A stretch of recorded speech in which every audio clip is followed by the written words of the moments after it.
Thank you for joining us for today's webinar, Stock Theft and Farm Security. I'm Jodie Rizet O'Brien, and tonight's webinar will be co-hosted with Philip Clark. Sheep Connect acknowledges the support of Australian wool innovation and the SA Sheep Industry Fund. If you'd like more information about Sheep Connect, go to our website, sheepconnectsa.com.au, or you can follow us on Twitter at Sheep Connect SA. Tonight's webinar we have a range of speakers from SA Police, PIRSA Biosecurity SA and the Kondinin Group. Firstly, I'd like to introduce our SA Police speakers. Simon Haebich joined SAPOL in 1986.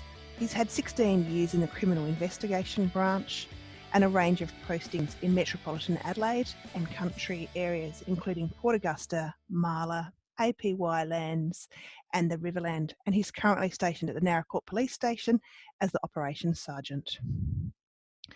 Jason Doig comes from a family of sheep graziers in South Australia and Western Victoria. He joined SAPOL in 1989. He had a period working in Adelaide on patrols and then in Port Lincoln, and he's had 19 years experience working in small and rural communities, including Cleve, Robe and Lucendale, where he's currently stationed. Simon Hurling, our last speaker from SA Police, is one of 3 field intelligence officers for the Limestone Coast Local Service Area. He is also one of the agricultural liaison officers for this local service area. He's been in the Intelligence Office for 11 years and SAPOL for 26 years and currently stationed in Mount Gambier. I'd like to introduce Simon. Good evening, everybody. Firstly, I'd just like to say thanks for PIRSA for the invitation tonight. So always nice to be included. We're going to be joined by Simon Hurling, who's one of our intelligence officers from Mount Gambier. Simon's going to talk more about some of the statistical thefts. But basically, I wanted to talk to everybody tonight about SAPOL's response to livestock theft. You may or may not be aware that SAPOL's got a corporate operation in relation to the theft of stock. It's called Operation Poach. It's been running since 2011 in response to an increase in commercial quantities of livestock theft reported across the state. That was SAPOL's response because of the serious consequences for the primary production sector. Basically, the overall objective of Poach is to reduce the theft of commercial livestock throughout South Australia. Those people that are a little bit older, you may remember that SAPOL also had a stock theft squad, but that, along with some other squads, was disbanded back in the late 80s. I wanted to speak to you tonight a little bit about prevention, but more about investigation, because let's face it, prevention is better than a cure. From SAPOL's perspective, livestock can be a difficult offence to investigate, mostly because of the lag time in the reporting. The message I really wanted to get across tonight from SAPOL's perspective was the need for timely information and to reinforce the 131444 phone number, which will always get you a police response. A lot of people are still in a habit of ringing their local police station and not getting an answer or being diverted. If you ring 131444, that'll get you through to Police Communications in Adelaide, and they will dispatch a patrol if there's nobody working and somebody may get recalled, but they'll be able to work out who the closest patrol is and give you some sort of a response. That's not to say that you'll always get a response as quick as you might like, because it just depends on who's working, where the patrols are and what other taskings they might be tied up on. But obviously for something with some degree of emergency, you'd ring 000, but 131444 is the number to ring. So timely information. A lot of our thefts are being reported weeks and months later, and we realise that that's just the nature of the beast, so to speak. and that relies more upon counting your stock, and then you realise that they're gone, and it's not, it's not because they've died or they've gotten through a fence or any of those things that somebody's actually knocked them off.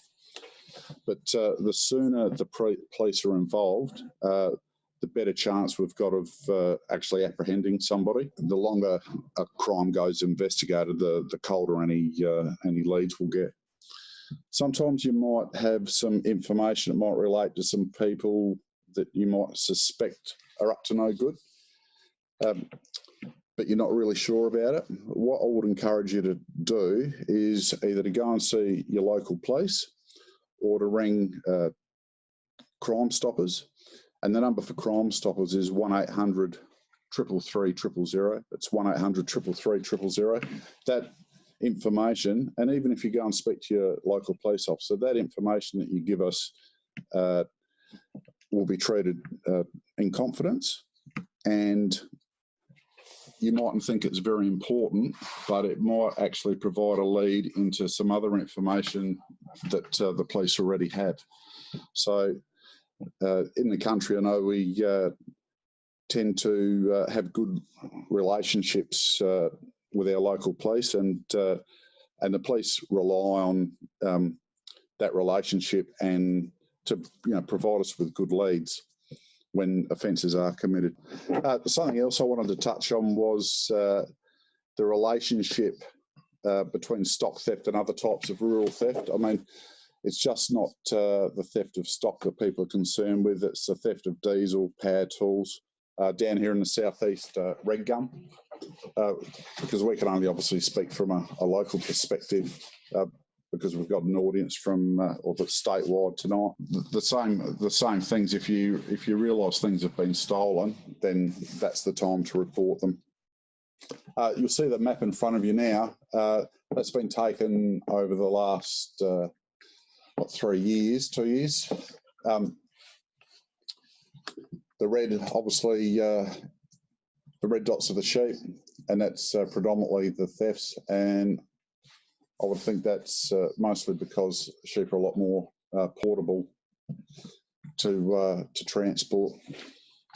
But I just thought we'd bring that map up just to show you where the offences have been reported and in what quantities. But Simon Hurling will hopefully be able to shed a little bit more light on some of the statistics. So Simon mentioned before, he's just been talking about investigation, but Simon mentioned before that the prevention side, regularly checking your livestock. We do that often in summer and times of drought, but even in winter time, and that can help with that timely reporting, where you hopefully notice a shortfall in your herds or flocks a bit earlier maybe, and then think to maybe you need to bring them in and do a count and confirm what your suspicions are. I'd encourage you to do that and get it out earlier. There's no guarantee that's going to bring a positive result in your case, but as a general rule, the more that happens, the more likely we're going to be able to create the picture that we just showed you and get on top of these things. I'm sure you have some sort of proof of ownership of your livestock, and give your branding to your neighbours for quick and easy identification. Particularly, that's where livestock can go missing in the short term, and in an innocent sort of ways between your boundary fences, which I'm sure your farmers are all aware of, that you'll lose occasionally stock over your boundary fences to your neighbour, and then it's up to their honesty to report that to you and go get them and return them back to where they're supposed to be. Keep all your fences and gates in good repair. That's one of the things we will do in investigations, is go and check fences, and some of them that I've been out to have been, less than satisfactory, shall we say. And bearing in mind I come from a sheep grazing family, so I've done plenty of fencing in my private life. And some of the other police advice is consider doing police checks with your farmhands before you put them on. That's a way of doing it. If you come into the office and say to me, I just want to, wink, nod, and is that going to be okay, or a woman, that's not the appropriate avenue. You get them to come forward with a police check that says they're clear of criminal history. In a lot of my successful investigations, it's turned out to be a disgruntled farmhand or someone who knows the farm that's stolen the stock or cows. And, they come back because they know the operation, they know where your stuff is, and they know your movements. So it makes it just that much easier. And because they're in the industry, they also have, worth mentioning, an ability to what we call in the city a fence the stock, as in dispose of them for money. You know, a criminal in Adelaide or Melbourne's got no way of flipping stolen stock for cash. It's got to be someone in the industry.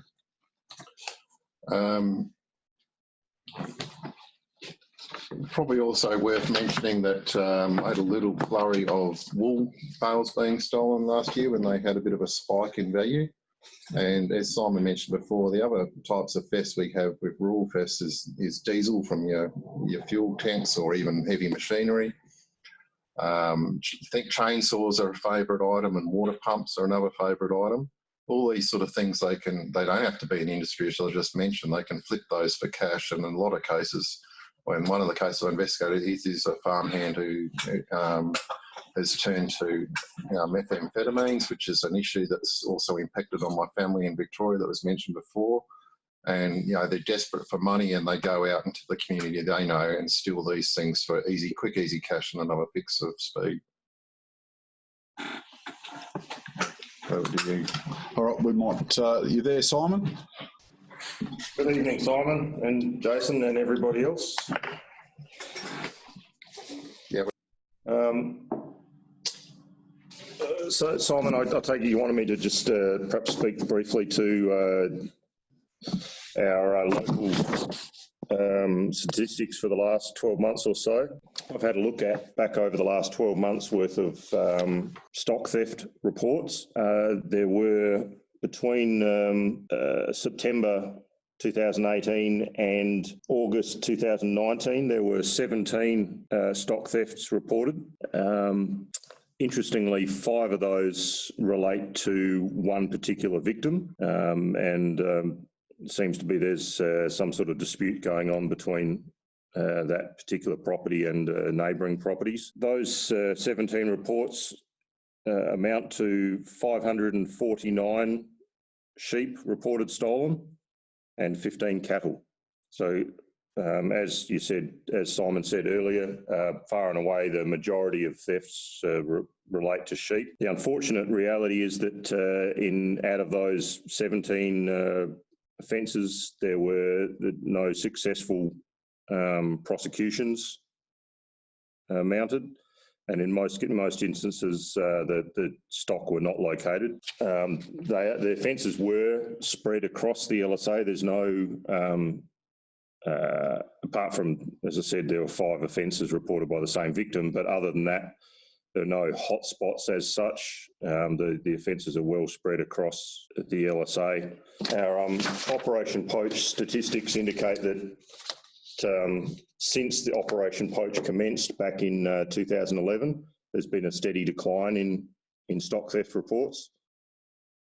We had 18 offences reported for the 17-18 financial year, and as I said, there's 17 there for the 18-19 financial year. So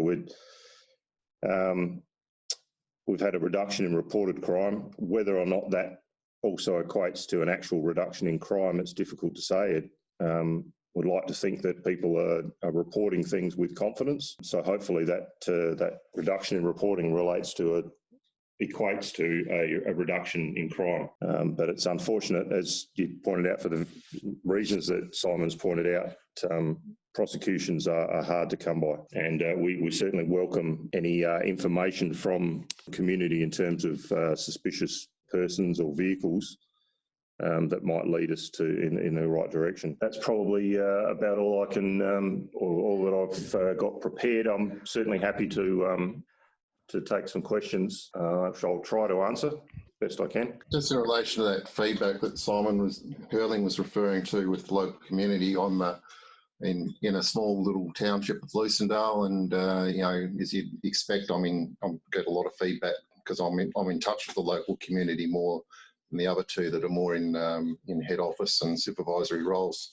And so I've had plenty of feedback that, particularly last year when me and the Penola police officer changed our shifts to work late at night to 7 in the morning and sun up, and we basically we're chasing illegal thefts of firewood at that time, but we're also concentrating on the aforementioned, theft of diesel, and it also put me in the area for, prime time for perhaps stealing stock at night particularly, but that doesn't always happen at night for stock.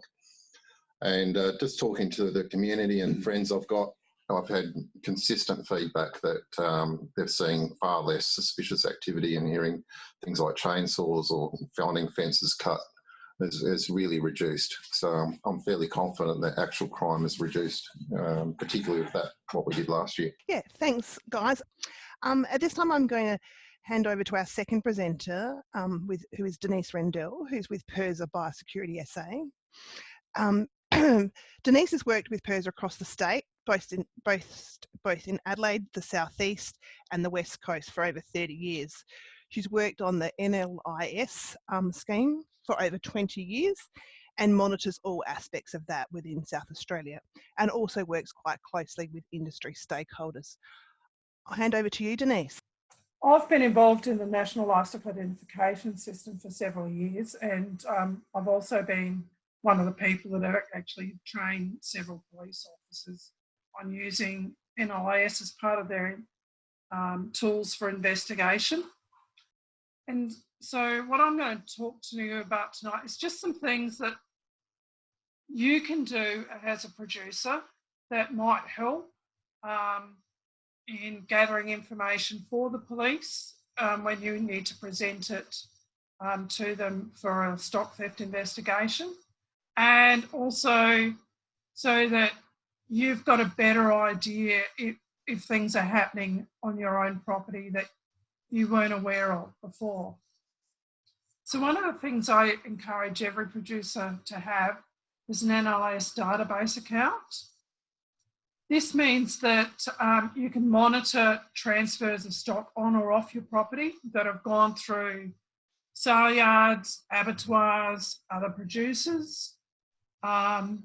If you have stock that are identified with the electronic tags, so the cattle tags, or now there are now sheep and goat electronic tags. If something gets sold or moved that's actually registered to your property ID code, you will receive an email about it if it's moved off against another pick. So that can be a useful trigger to look at what's been going on your property. The other thing about having a database account, but also having animals electronically identified, is that a status can actually be put on the tags. And you'd be surprised at the number of tags that are recorded as being stolen, or the animals have strayed or lost, they're not sure where they are. We've put the status on and they actually turn up. Sometimes it's neighbours, sometimes it's incorrect loading out at sale yards. So there's a number of reasons why something might pop up, but these tags do turn up more often than what you might expect. If we're putting a stolen status on though, we actually do need a police report number, and this status can be applied by either police or by PIRSA staff with authority. One of the other things that I often talk to producers about considering is actually using a small number of rumen boluses. I know they're not well liked in the industry, but to sort them through your herd, you can do them at low numbers. You've got an electronic ID number, including there are sheep and goat boluses, which even though they're non-NLIS, they still have you still get a record of that number, and they can be used as proof, because these devices cannot be removed except surgically or by slaughtering the animal. Some of the other things that I suggest to producers are to include the NVD serial number on every transfer that is done on the NLIS database, because that ties in with any transfers, when you're trying to prove something belongs to you or when something actually moved onto your property, it's much easier to try and figure that out if you've tied in all of your paperwork as well with the actual transfer. Earmarks and brands. A couple of years ago, unfortunately for South Australian producers, earmarks and brands were actually deregistered. It's no longer a requirement to register a brand. However, I would consider continuing to use an earmark, and in the case of cattle, a brand, if one was actually ever issued to your property in the past. Because these things are permanent, they're not easily changed. As you can see in the young lamb, it's got an upside W on the bottom of its ear, and the bull there is actually Ferries branded. However, one thing you can do with earmarks and brands is you can actually now record them that they're being used by you with Livestock SA on their brands app. So that's an avenue for you to record that information and also to record the fact that animals may have gone missing on your property. So that's always a useful thing to have up your sleeve. Documents. I know they're the bane of everyone's life, but they're very useful in tracing animals. They're extremely useful in trying to investigate stock theft. And there are things that you as producers need to remember in that whenever you leave your property with stock, if they're going to another property or destination which has a different pick, so including showgrounds, sale yards, abattoirs, an MVD is required to go with them. Police have stopped vehicles in the past and asked for the paperwork, and there is a penalty if you don't have it with you, and that penalty is $375 as an expiation.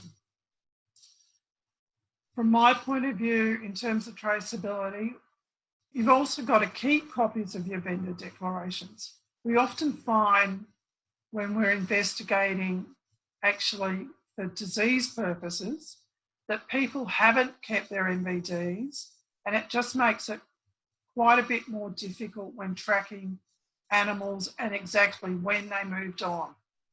So you must keep those for 7 years and always write a good description, which is very helpful for the police. So instead of saying cows or mixed age sheep or mixed sex sheep, write a bit more of a description, whether it's a Hereford cross or it's a Suffolk cross ewe. Those types of things make it a bit easier when police are investigating. And if you do purchase in animals that have got an earmark or a brand, then maybe consider keeping a record of it. So writing it on the MVD if it's not there, or taking a photo of the actual brand or earmark. Some things that I find producers unfortunately will commonly do is give truck drivers, agents, other people their tags in case something goes wrong when animals are being transported to the sale yard, to another property, or to the abattoir.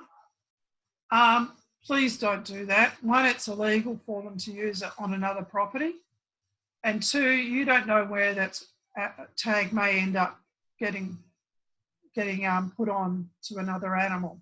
And that animal might get implicated in a disease problem that you don't have. This also applies to NVD books. I've certainly had people loan out their NVD books, and 5 years later they've had problems because the books ended up in someone else's hands that they shouldn't have.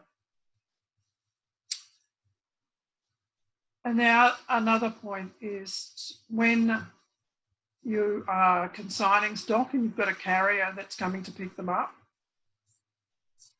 please make sure that you're actually there when when the carrier arrives. I know it sounds over the top, but I often get phone calls about people disputing how many animals have been consigned.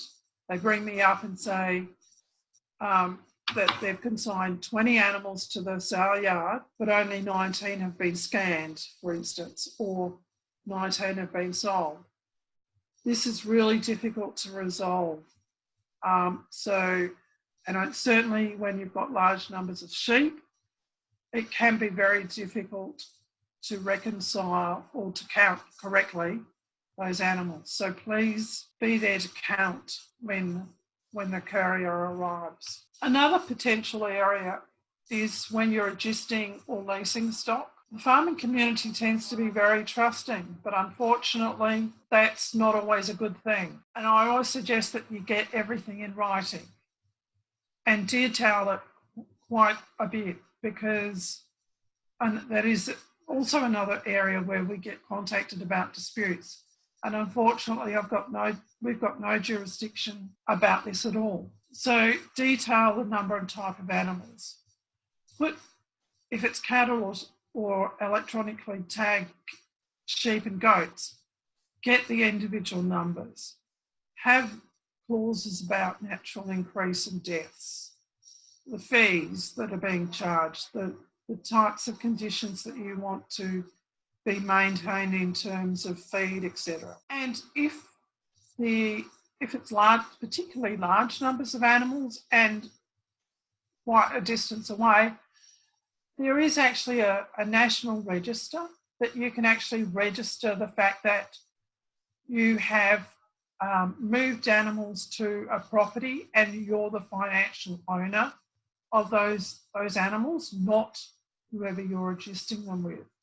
So there is a national register. It's called the Personal Property Security Register. And I've got the web address there, but consider doing that. And you can actually register a whole range of different items that could be adjusted, or types of stock that are adjusted, or even items of farming equipment, for instance. And some other things that you might want to consider is DNA testing high value sires. I've been involved in a couple of cases where we have taken DNA samples of progeny to check whether they are the progeny of certain bulls or rams. As mentioned before by Jason and Simon, check stock regularly. But I do encourage you to keep good records. And another area I get quite often is people wanting to buy animals off of things like Gumtree. I always tell producers to not purchase any stock which they're going to get because with no ID, no forms, or the producer's unregistered. If you want to check out a producer, if you've got a database account, another advantage with that is that you can actually search in your database account. There is a function called Search the PIC Register. You can put in a surname or a trading name and it will actually come up with the PIC of the property. So that's one other good thing that you can use a database account for. Some just general contacts here about the database, the help desk, LPA and PIC-PARS. They're numbers that can be very useful to you, and if you've got queries about something that's actually happened on any of those databases or about the paperwork that you've been provided. So I think I'll leave it there. And thanks, Denise. Introduce our last presenter, who's Ben White. Ben White's an agricultural engineer with the Kondinin Group, and he's also the editor of Farming Ahead magazine. He comes from a farming background and has worked for the group for over 20 years. Ben has extensive experience in the delivery of research and has experience in the areas of farming technology, grain storage, precision farming, engine technology, seeding, spraying and harvesting equipment. Ben and his colleagues have authored research reports about farm security, camera options and remote management and monitoring technology. At this time, I'm going to hand over to Ben. Thanks, Ben. Thank you so much, Jodie, and good evening to everyone. Yeah, look, I've just been asked to talk tonight about security cameras, and I think we certainly at the Kondinin Group get a lot of inquiry about cameras. And I suppose the message I've got for everyone tonight is that it's probably horses for courses in terms of all the cameras out there, and you can spend a lot of money on them. But it depends what you want to do with that camera, and you need to make sure that it's fit for purpose. So I thought we'd run through a few features of the various cameras out there, and in the interest of helping people decide what is probably best for their operation. So there's a whole range out there. As I said, the costs range from anything from sort of $300 right up to $1,500. You can certainly spend a lot of money on these things. And again, it really depends on what you're trying to do. As I said, whatever you come up with has to be fit for purpose and has to, ultimately has to capture what you want it to capture. If that's things like number plates, comings and goings on a main entrance point, then one specific camera might be better than another. Do you want that camera to be mounted and on show? And in some cases that can form a deterrent in itself. Or do you want something that's camouflaged so that no one can, or no one sees it, or it's not very obvious, and you can capture things covertly. There's also the option of live streams and alerts. So if the camera does detect something, whether that's heat or movement, it can alert you straight away, and you can decide to do something about that. And as we said before, get in touch with SAPOL and basically enact what you need to do to prevent that theft, or provide the required reporting so that something can be done about it. There's a lot of talk about resolution, and I think resolution can be pretty easily undone with pretty poor lens quality. So I'd suggest to you that those two go hand in hand. What I skipped there is just integrated alarm, and I noticed in one of the fact sheets that was shown earlier, there was discussion about electric fence alarms, and look, they are really quite simple. Some brands of electric fence have a Wi-Fi connection module that you can add on for about $200, so it's a pretty cheap option. There's another electric fence manufacturer that provides a fence with a built-in Wi-Fi arrangement as well. So again, you'll get an alert not only if something's had a crack at your fence and a couple of bulls fighting down the back paddock have destroyed it, but also if someone is trying to get into the place and has cut a fence to do so. Lens angle of view is important too. So all these things are the things you need to think about, and probably the questions you need to ask when you're actually at the point of sale. Angle of view is pretty important in terms of where you've got that camera located, making sure that you can see everything you want to see in enough detail. Really wide lens angles also provide a little bit of distortion, and sometimes at the cost of clarity. There's certainly solar power options for all of the cameras I'm going to show you tonight, and connectivity. It just depends on how you want these cameras to connect. Some have none. Say, for example, your covert cameras, which are hidden, store all the images on an SD card. Others connect directly to the internet, either through Wi-Fi or a 3G, 4G terrestrial network from your favourite provider. And as I said, yeah, some also have that a combination of two, both onboard storage and also connectivity to the net, which gives you the best of both worlds. So I thought we'd kick off with probably the most basic of options that people are probably familiar with, and that is the kits that you can buy from the likes of your retailers, electrical retailers around the country. Certainly, there's wide and wireless options. They come in a press button kit. So basically, you just put the thing together, press a button, and away it goes. They can record to a cloud or a hard drive. And you can see that small video recorder is normally hidden away somewhere inside the house that everything connects through to, and that's where your images or video are stored. They can also then connect to the cloud as well, so that you've got some off-site storage as well. Most of them require mains power, in fact, nearly all of them. The cameras themselves do have infrared night vision, which means that you can see things that are up to 4 or 5 metres in the dark. And, you know, they're a really good option perhaps for things like wool sheds and around homes and buildings. The kit typically costs between $500 and $1,000. It's a sort of very much an entry-level option, but in lieu of anything else, could be perfectly suited to what you need if you're just wanting to see what's going on in and around the shed. Stepping up to the next option, which is your Wi-Fi and IP cameras. Now these often use a Wi-Fi or Ethernet cables to provide both power and connectivity to a central point. Most often a router somewhere in the house. They're really cheap. They're about $200 or even less. You can pick them up off the likes of eBay, etc. As I said, most require 12-volt mains power, or Ethernet can also provide power to the cameras. You have got some options in terms of pan, tilt and zoom. So you can see that camera there on the left has that option. So, basically the lens itself or the camera itself swivels around inside the housing. You can control where that camera is pointed and also zoom in on particular locations if you do get an alert and you want to see some particular detail. Again, infrared built in, and that's pretty well universal for all these cameras, although some are better than others, I should say. And again, storage in cloud or on hard drive. Some of them have an SD card built in, but most will go up to the cloud or a hard drive integrated into a system.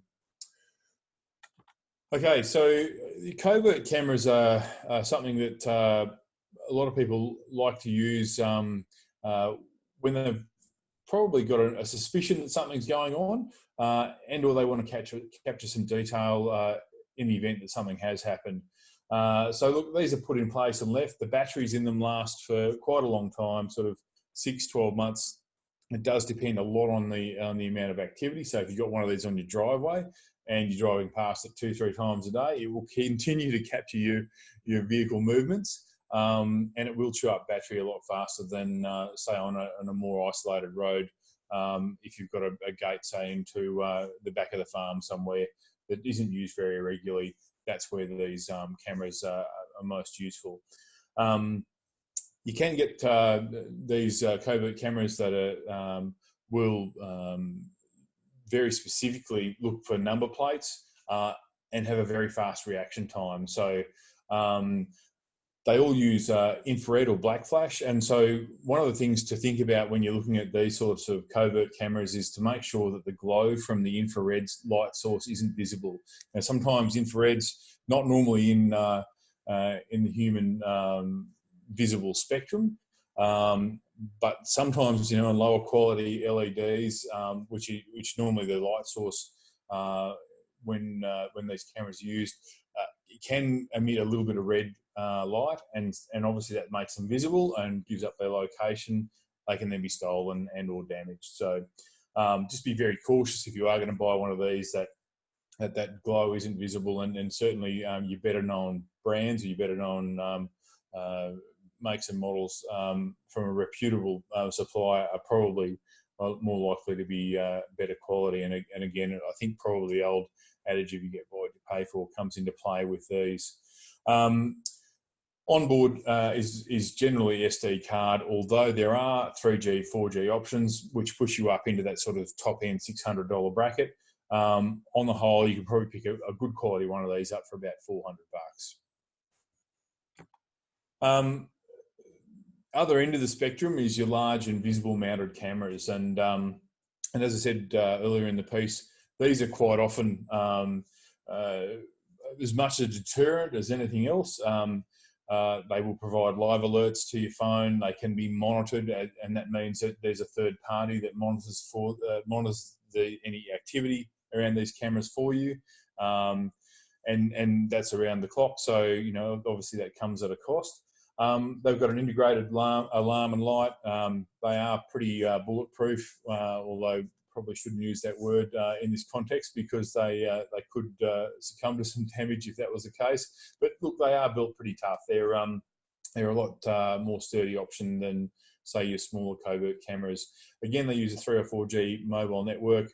And if you don't want to use that professional monitoring service, you can monitor it yourself. So you can have the images sent to you.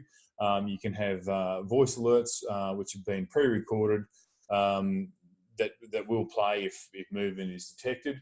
And there's a whole stack of alarm modes which can operate either day or night. So you might want to have no alarm through the day if there's a lot of people working around a shed where one of these is being used. And then at night, when there's no one around, you might have a different alarm mode.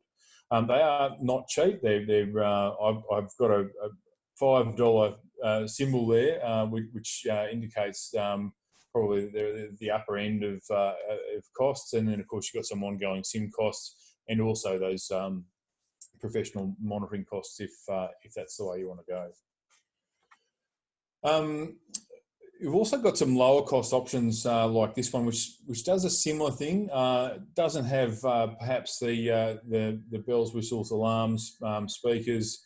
Isn't as tough and tamper-proof perhaps as that previous version I showed you.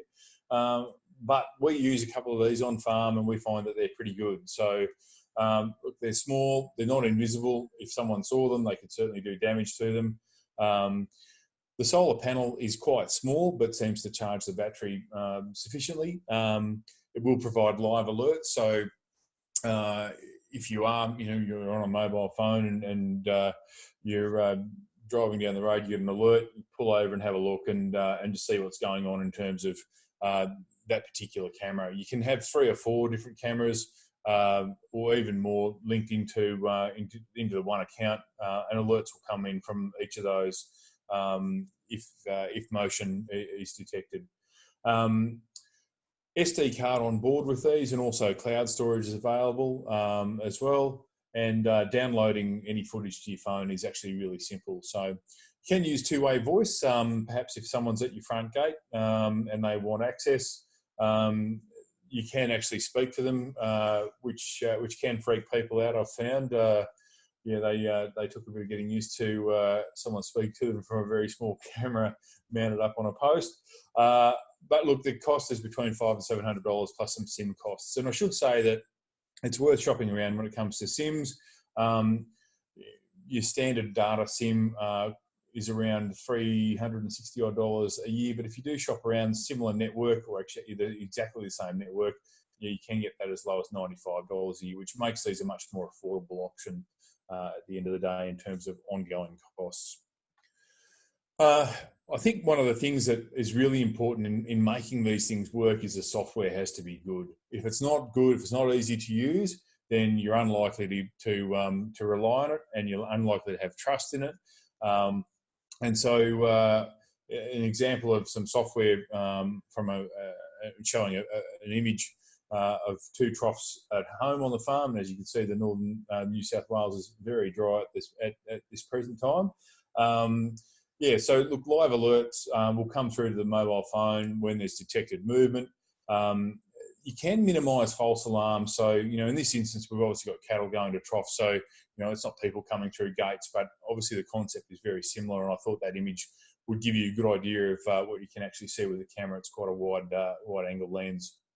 But boundaries can be set within that image. So, for example, if I didn't want to see anything on the left-hand side of the screen, I could actually draw a boundary there and block that off. So there are options, and most of the software packages are getting to this point.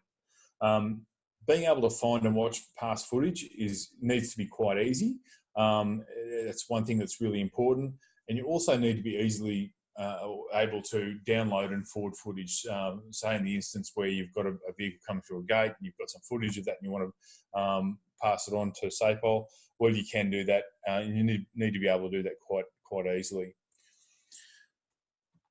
So back to the start, I suppose, and then I'm more than happy to take any questions. I suppose, again, if you are wanting to capture number plates, and that sort of thing, you need a camera that's got a reaction time of less than 0.2 of a second. It's got to be really fast. We've got options in terms of those covert cameras that are camouflaged and hidden away, and or the on-show sort of version, which, as I say, can become a deterrent in itself. Live streams and alerts really make these cameras work, and they're the things that give you, as I said, confidence in the system that we've got. Integrated alarms are available, so in the instance that you don't see the alert come through, you can program these things to sound a small alarm and basically become a deterrent in themselves. Resolution's got to be appropriate, but again, think about lens quality. That's also very important, and that ties into the lens angle of view, so you can see what you need to see. Solar power options are good, and in most cases, even with limited sun on some of these very small panels, they will provide sufficient power to keep the units powered up around the clock. No worries at all. Connectivity, as I say, you can have none through SD card, Wi-Fi, or the 3G, 4G options. It is possible that in the future 3G will be shut down, so make sure that you do have 4G access, and also onboard storage is a useful backup, I suppose, in a lot of cases. Cloud access is fantastic in terms of somewhere that's secure, off-site, and also accessible. Jodie, I'll hand back over to you now, and if there's any questions, I'm more than happy to take them. Fantastic. Thanks, Ben, for that. The first question is to Simon Hurling from SAPOL. Simon, if a producer discovers that stock are missing 2 to 3 months, over a period of 2 to 3 months, what's too late to report those to police? Well, I guess the short answer is it's never really too late to report it. We're always happy to accept a report. Obviously, as Simon and Jason mentioned earlier, the longer the delay in reporting, the less likelihood we're going to come across forensic evidence or other evidence which might lead us to a positive outcome. But also, obviously, we all understand that the difficulties in noticing or finding these losses. So that's just one of the variables surrounding stock theft that make it problematic. The short answer back again is, yeah, it's never too late. We're always happy to report it, but bearing in mind that the longer it is since the theft, the more difficult it is to investigate. If I can just add something to that.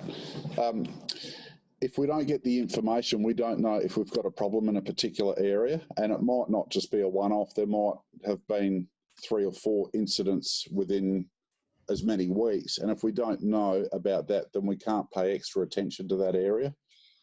We can't reallocate our resources. So if you find your stock's been stolen, please report it. Indeed, any other suspicious stuff, which includes like things that are happening in real time. Yep. That it might not necessarily be stolen stock, but a fence is being cut, or some people that don't look like they are where they should be. We need to particularly know those in real time.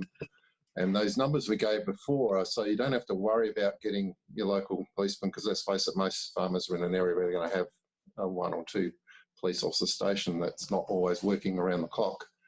Don't worry about that. You ring those numbers, the 131 and the Crime Stoppers number is more for general information, but for a real-time incident, it's the 131 number. There's always a police officer on duty to answer that phone. And then we can decide, how quickly we respond to it. But if we don't get told in real time, then that decision is taken away from us, and we can't make any decision in regards to it.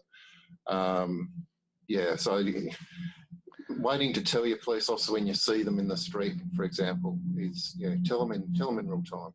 Yep. Well, that's a perfect segue into the next question, which is about how would SAPOL respond if a producer rang you with an alert from their camera, such as what Ben spoke about. So they've seen some movement of a car or vehicles they're not expecting, for example. How would you guys respond with that? Well, I'll take that question. Yep. If somebody rings the if there's something suspicious going on at your farm, then you need to ring the 131 444 and say, I've just had an alert. This is happening now. I've got people that I don't know on my property. They haven't got permission to be on my property, and I'd like the police to come out. And that'll go through to police communications. It'll be given a priority. Now, if the police aren't tied up on something else, something serious, they might, they may decide to recall somebody to come out, or it just depends what the available police are doing and what else they're tied up on. But if you don't ring, we can't come out. I think everybody probably understands that sometimes other things might take a priority, like for a suspicious vehicle, if we've got a serious crash on the highway, or we've got somebody breaking into somebody's house, then those sort of things will, take a priority. But not always. Like if you know that somebody's, you get an alert and you've got cameras and you see somebody trucking out some of your livestock, then that obviously increases the level of response that we will give it. Thank you. Denise, a question for you. Firstly, do you know the cost of rumen boluses for like sheep or goats? Do you have any indication of the cost of those? The costs are not that much greater in terms of for cattle. They're probably about the $5 to $6 a head mark, including, and I think the sheep and goat ones are probably in that $3 region, under $10 per item. And if you've got some high value animals like bulls and rams, they could be very good deterrents and money well worth spending. Excellent, thank you for that, Denise. Another question for you, Denise. With all stock having NLIS tags, how can stock be sold or moved if the person is not registered? Unfortunately, we do still continue to get producers, mainly smaller producers who aren't registered. We do come across them, and our usual attempt is to get them registered. There are still people that aren't aware that they are required to be registered. But if someone's doing this surreptitiously, there is a black market trade in meat. So it can be small numbers of animals being slaughtered and then the carcasses being sold, and not through an abattoir. So there is some of that type of black market situation going on. Thank you. A question to you, Ben. We have a lot of producers that don't have very good 3G, 4G service. Are there any satellite options with security cameras that will connect into satellite? Yep, there are, but they're pretty expensive to run. I think that's the thing, Jody. So yeah, certainly they are available. But again, yeah, it comes down to cost. And look, in most cases, what will happen then in that scenario is that you would have a satellite connection and then probably a Wi-Fi hub set up off that. That's probably the more efficient way to do it. But again, yeah, the cost is quite high. Yeah, thank you. Yeah, because large parts of our state don't necessarily have the greatest of service. Another one for you, Ben. So do most cameras have both the still and the video options, or is there one that's better than another? What's the best bet for a producer there? So some of those covert cameras, some of the earlier ones were just still images. Most have sort of gone now to a still plus some video. Now again, the resolution might be different on those two, but yeah, certainly most of the other options that I've put up there outside those covert cameras do capture video predominantly. And some of those capture video at 4K, which is very high resolution. So And what you can actually do is just take still frames off that are high enough resolution to be able to identify people, identify vehicles, read number plates. So I talked about resolution a little bit and about the importance of lens quality in association with resolution. And I think if you've got a good combination of those two things, the video can actually serve a very useful purpose as well as just grabbing the stills. Just expanding on that video and the still footage, probably taking a bit of a leaf out of the book of what banks particularly did. The video is predominantly to show what they did while they were on your property. And the still image, the high quality still image, is to identify who or a car. So there's two elements we're trying to capture, and you very rarely can do it with the one device. Other than that, mixed photo video device is quite a good idea for that reason. It's not just enough to identify that someone's on your property for us. We also need to then allege what they were there to do. And that can range from an innocent mistake to a civil trespass to illegally hunting, which is an on-the-spot fine, right through to stealing your sheep, which is a criminal offence. Thanks for that, Jason. I would just like to thank everyone who joined us for today's webinar. I'd like to thank our speakers, Simon, Jason, Denise and Ben. I thank you for sharing your insight and your expertise with tonight's audience. I thank you for your time and have a lovely evening.